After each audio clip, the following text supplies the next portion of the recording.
د افغانستان د پخواني ولسمشر محمد اشرف غني او د طالبانو دفاع وزیر مولوي محمد یعقوب مجاهد ترمنځ یو لوړ مهمې خبرې اترې ترسره شوې چې دواړه یو خوا دي او یوې هوکړې ته هم رسېدلي ښکاري.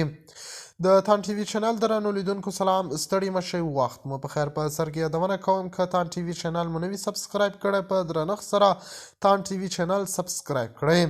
د افغانستان پخوانی ولسمشر اشرف غني په تازه څرګندونو کې تایید کړه چې هغه د طالبانو د حکومت د وزیر ملا یعقوب سره یو لړ مهمې خبرې کړې دي.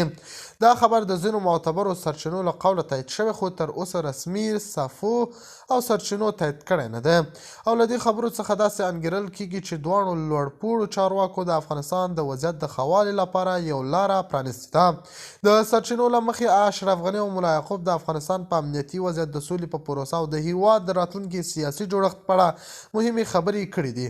دواړو خواو توافق کړی چې باید افغانان یووالي او د هیواد د ثبات لپاره یو ځای کار وکړي. سرچینې وایي پخوانی ولسمشر اشرف غني د خپل موقف په اړه وویل چې د افغانانو د سولې او هوساینې لپاره باید د ټولو سیاسي جریانونو ترمنځ تفاهم او همغږي رامنځته شي. هغه ټینګار وکړ چې د هیواد راتلونکي لپاره د ټولو افغانانو ګډه هڅه اړینه ده. ملا یعقوب هم د اشرف غني سره د خبرو په ترڅ کې وویل چې د افغانستان بیا رغونه او پرمختګ د ټولو افغانانو مسؤلیت دی او طالبانو حکومت دې ته ژمن دي چې د هیواد په نوي سیاسي جوړښت کې د ټولو افغانانو حقونه خوندي کړي. هغه وویل موږ د افغانستان د اسلامي امارت د واکمنۍ په توګه د دې لپاره کار کوو چې ټول افغانان په خپل هیواد کې د سولې، امن او پرمختګ احساس وکړي.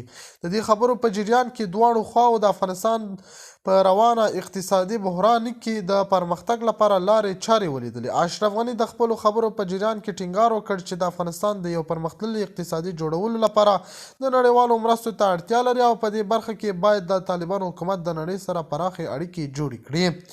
د تان ټي وي چینل درنو لیدونکو، دا و زموږ ته د مهال چمتو کړی خبر. تر بیا ښې چارې.